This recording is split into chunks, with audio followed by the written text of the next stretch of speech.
Dirty Deeds, the short story in Rippazine number 3 that honestly I didn't give a damn about. That's the reason why I didn't buy it during the pre-order window. I actually bought it sometime after. But after reading this short story, I could not believe that I had slept on it.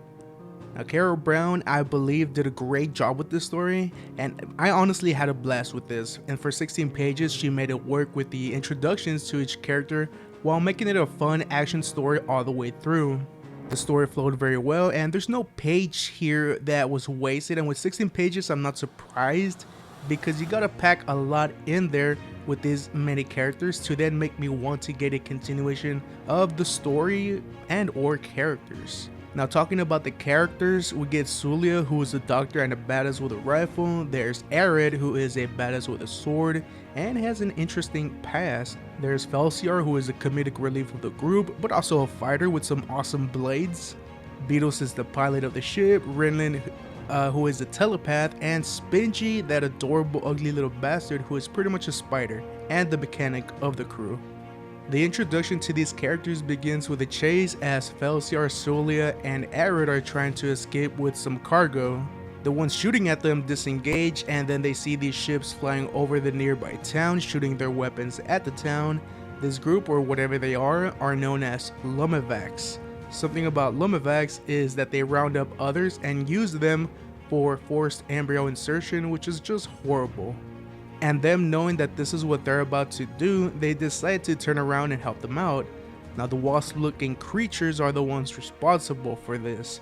The locals begin fighting them, and this ragtag group joins in on the fun.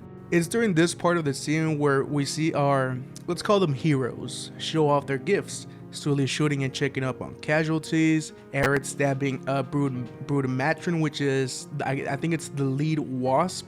There's Felsiar and his blades, Spingy trying to fix the ship, and Rinlin using her telepathic abilities to make a wasp kill his fellow comrades. It was a great showcase, and of course our heroes win at the end, destroying the ship where people are used by these savages to multiply their numbers. And obviously this does not take place on Earth, so I wonder where this will go. Like I said earlier, this was a blast read, and I gotta give a hand to Carol Brown, the artist Devin Scale, and the colorist Marco Lesko.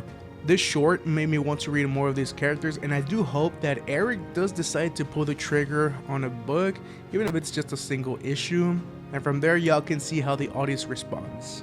Now, I think the reaction to this short, I believe it's been mostly positive, and that is good to hear. I mean, even I didn't really have any faith, I guess, in this book, but I was wrong, so I'll admit that.